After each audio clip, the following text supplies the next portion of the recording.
Good morning, everyone. This is Jeffe Kennedy, author of Epic Fantasy Romance. I'm here with my first cup of coffee. Oh, today is Monday, February 6th. And yeah, Monday, right? Rainy days and Mondays always get me down, which is probably not true. And it's not rainy here, it's sunny. A beautiful full moon setting in the pink sky this morning. So, yeah, can't ask for better than that. So, hope you all are ready for your the week ahead. Feeling ready. I was going to come up with a better word than ready, but no. Um, I was going to say like enthusiastic, boisterous, um, chomping at the bit to take it on.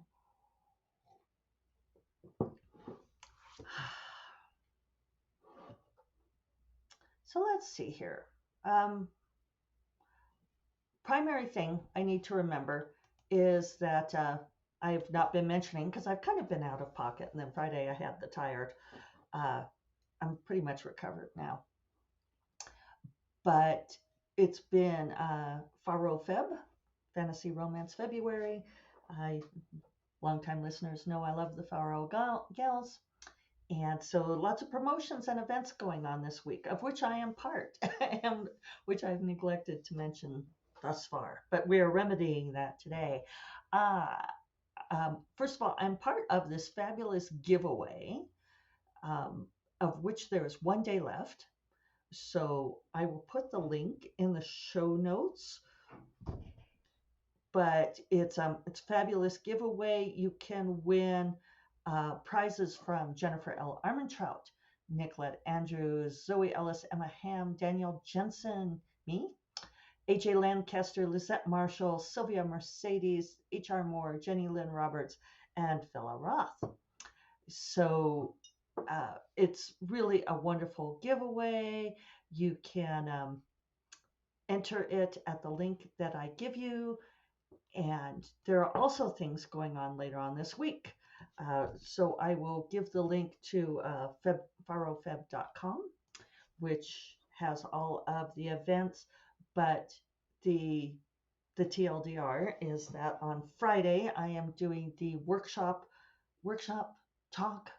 We don't have a really good name for what it is. A panel. Let's see what it's called on here. Thingamajig. uh, Virtual panel is what we're calling it. Dorinda and I are talking about why we love Twilight and defending Twilight against the haters. And Maria Vale is moderating. So that should be really fun. That is going to be at 5 p.m. Mountain Time, 7 p.m. Eastern. And then on Saturday, I'm doing another panel with Bella Roth, Amanda Boucher, Callie Chase, and Ophelia Wells Langley. I don't think I know Ophelia. Um, Panel hosted by Beastly Books here in Santa Fe, and that's on the 11th at 12 p.m. Eastern time, 10 p.m. Mountain. I hate that we default to Eastern. Longtime listeners know that I complain about that. Bitching copiously. I messaged a friend of mine the other day about the weather. This was a couple of weeks ago. I was wiping something off my keyboard there and messed it up because we had this terrible wind. It was like right after the New Year. And there was this one day, maybe it was like a week after the New Year. Doesn't matter. But it was just the worst day. Apparently the jet stream was right over us and the wind just howled and howled for like 2 days straight. And I messaged that to my friend and said, we're all copiously bitching about it. And he replied, only a writer would say something, would say bitching copiously.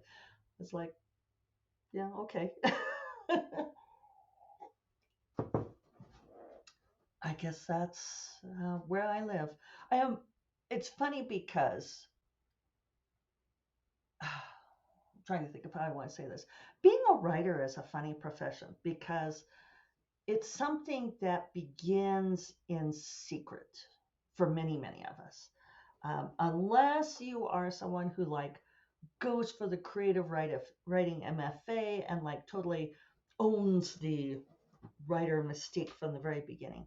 It's something that is furtive at first because there are so many people out there who say that they want to write a novel, right? This is like the great syndrome. Though I don't run into it as much anymore. I wonder if that's changed. Maybe everybody wants to have a podcast or a viral TikTok account now. Who knows? But anyway, um, there's this feeling of that if you say you want to write a novel and put it out there, that there's a lot of expectations, and it feels sensitive. It feels vulnerable at first. Some of you may feel this way. You know, every once in a while, one of my readers will confide that they've tried writing a book. Um, I think maybe this is better than it used to be. A lot of people write fan fiction and feel like they can own that. That used to be like a super secret thing in the past. But even if you are open with people about it and say, oh, yeah, you know, I'm trying my hand at being a writer, you know, you have a day job probably, and people will ask you things like, so is your book done yet? Or, you know, is that book published yet? To which the answers are always no. And they want to know how it's going. And that's really hard to answer. I spoke with an old friend of mine on the phone the other day, on Friday. And it was nice because I wanted to tell her this great story about running into someone who had said that she was reading this friend's book, this book from like 10 years ago.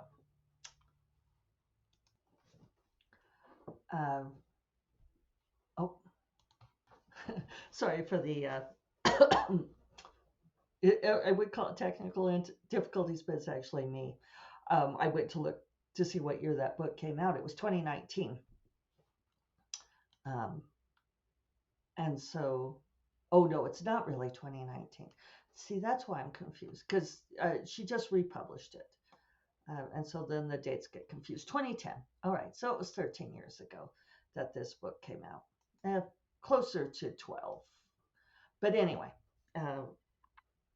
when I was traveling last week, I met someone who said, oh yeah, I'm reading this great book, and I'm just loving it. And I was like, I know that author. She's a good friend. And I'm not saying who it is because I don't want, or the book, because I don't want to out what she said to me, but she'd been laid off from her day job recently. And she was talking about like being at home and trying to write. And she had been working from home. And she's like, why is it that when I work from home, people leave me alone? But if I am writing from home, it's open, open season. And I said, I don't know. I don't know what it is. It's like there's something about writing that it doesn't look like you're writing, or it doesn't look like you're accomplishing anything. And people just, even people who know that you're like trying to make a living at this, even people who are breadwinners with their books, their families still interrupt them while they're writing. So it's a funny thing learning to admit that you're a writer. And it's a threshold for many of us when we confidently say to somebody, I'm a writer. And, you know, for me, you know, it probably wasn't until well after I had a number of books out that I said that I would just, when people ask me, what do you do for a living? And I'll say, well, I'm a writer. Or sometimes I'll usually start there. I'll say I'm an author, or I write for a living. Sometimes I'll say, if I drill down, I'll say I'm a novelist. But I remember being a newbie writer and talking about the importance of calling yourself a writer, about instead of saying, well, you know, I'm trying to write, I write part-time. And there were a couple of seminal things for me that are funny to look back on. The other thing my friend and I were talking about was the difficulty of trying to teach writing later in your career when you've assimilated things so fully that it's almost as if it's really difficult to teach because you don't realize what you know now that you didn't know before, which is one reason why I think newer writers have an easier time teaching stuff, because they're still really aware of what the rules are and what they're trying to teach. So this has been on my mind, of course, because if you've been listening recently, you know that I'm trying to put together some classes like more advanced writing. And how do you teach those things? How do you know what to teach? Anyway, these are sort of random thoughts on like being a newbie writer versus being a more experienced writer. But when you're a newer writer, there's a couple of seminal moments. One is having a physical thing that says that you're a writer. And we were doing these writing retreats, putting together these writing retreats with a couple of different writers groups in the northern Colorado, southern Wyoming region, back when I lived in Wyoming. And for one of them, we got t-shirts, and it was a very deliberate move that we got t-shirts that had the logo on it, and it had a saying on the back that I loved, and it said on there, Writers Retreat. And it was a big deal because it was a declaration that this was something that we were doing. The other one that I remember being as hugely pivotal for me was when I was a fellow at the U-Cross Foundation at Northern Wyoming, and went there for 2 weeks, which was amazing. You know, you have to be accepted by this jury and all of this to go and work there and produce, and you get 2 weeks of everybody taking care of you so that you can write. And and when I arrived, the director walked me around and introduced me to everyone, and said, "This is Jeffe Kennedy. She's a writer." And they'd say, "And this is Andrea. She's an artist." But it was electrifying because it was the first time in my life somebody said, "She's a writer. This is Jeffe Kennedy. She's a writer." And that was first. It wasn't, she's an environmental consultant, or she's a scientist, or she works for WRI, and she writes part-time. And it's huge. It's huge to see yourself as being a writer. But then over time, you kind of forget that that's such a huge thing, and it becomes part of your natural way of being.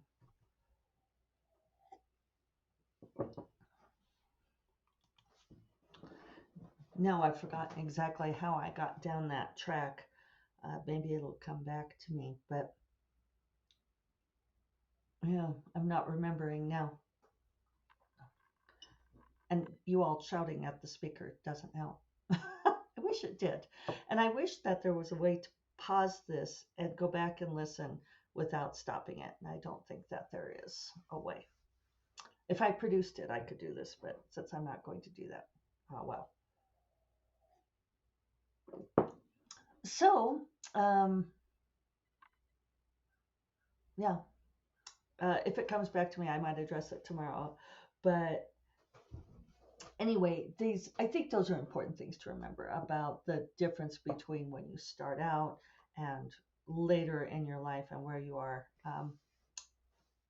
career-wise. And I have a phone call today with Agent Sarah, my annual check-in with her, and we're going to talk about the Bandits book. I think I sent it to her to read what I've read at the beginning, and I'm experiencing trepidation. I'm nervous that she will hate it. And so what if she does? But it's interesting to think back and reflect on where I was not even 10 years ago, when I thought that getting an agent would be the solution to all of my problems, when I thought that that would be the best. And it's great. Don't get me wrong. I love Agent Sarah. It's wonderful. but I just think about how giddy I would have once been about, I'm having a call with my agent this afternoon. And there were certainly times when I was giddy, when it was like, I love telling people that.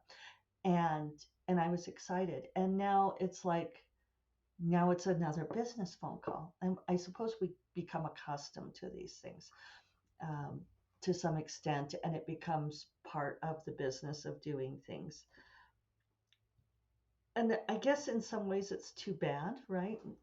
Sort of the idea that we become inured to the shininess of some things. Uh, I try not to become inured to the fact that I live in such a beautiful place. So cross your fingers for me on the Sarah call. I hope she likes this book. It could be that she'll want me to change things, and then I'll have to think about it. And some of that never goes away.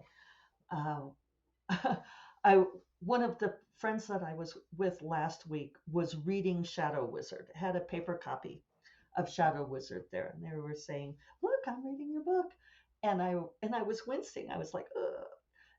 I said, "Well, I just don't. It's just hard for me to know that somebody is reading my book, which is stupid, right? Because I have enough books out there at this time that somebody's probably reading my book at any given time, right? Seeing someone reading my book is different." And the person who mentioned it said, well, that they're an aspiring writer, and they said, well, they don't have or just like newly published writer, and so, well, that it doesn't bother them because they're able to take critique and that sort of thing, and it doesn't bother them to think about somebody reading their work. And I thought, well, I think it didn't used to bother me in the same way. And they suggested that maybe it's because I have higher expectations now, or I think my readers have higher expectations, that it's going to be really good. And I don't know. I don't know what it is, but these things cycle around, right? Um, yeah. So I got a lot done over the weekend. Thanks to this giveaway, which I'm really grateful to the FaRoFeb, I can't even say it, FaRoFeb gals for organizing. Particularly shout out to Bella Roth, who totally held my hand and said, let me set this up for you, because I was like, I can't participate. I can't fill out the form. Me and filling out forms, it's like, shaking my cane. I don't know. I hate those freaking Google forms. She's like, let me just do this for you, because we want you to participate. Bless them. I really do so appreciate them. So she filled out the stuff for me and just asked me questions on chat, which I'm much better at dealing with. And so I noticed that my Instagram followers were really climbing, and it's like, oh, I'm in this giveaway with Jennifer L. Armentrout, thank you, Villa. And then she said, yeah, we're getting, lots, because I commented to Villa. I'm like, this is great, so many Instagram followers. And she said, well, yeah, and on TikTok too. And I said, oh, I haven't opened my TikTok account in months. And she said, yeah, I noticed you weren't really using it, but I figured when you were ready to, it'd be nice for you to have some JLA followers there for you. So I went and looked, and I was over 1,000 followers on TikTok, which before I had 15. So I started learning TikTok this weekend. I also got to inbox zero, go me, um, and I paid all the bills, caught up all the finances, did a whole bunch of stuff around the house. So I'm feeling much more caught up, and the TikTok thing is my next big step. So that, along with finishing this book. Also, if you were paying attention, um, even if you weren't, I did push back the release of Rogue Familiar. I pushed it back the full 30 days that Amazon would let me to March 25th, just to give myself breathing room. Maybe it won't take me that long, but there was just looking like no way I was, well, not even looking like, there was no way I was going to get it out by February 23rd. I've been toying with trying to do a blaze of writing for a couple of weeks and get it done in time, but I don't think I'll do that.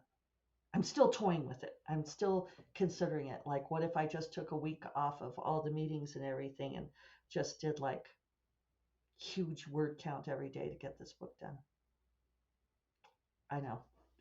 Well, anyway, I'm thinking about it. But otherwise, it's pushed back to March 25th, and I shall keep you all updated. And I apologize for that. I appreciate all the lovely notes on social media. I know you all are like, take care of yourself. I don't think that this is like even a busyness or burnout thing. I feel like it's just me not being very efficient. So we shall see. All right. So on that note, I am going to go get after my day. I hope you all have a wonderful Monday. I hope you're ready to take on the week. And I will talk to you all tomorrow. You all take care. Bye-bye.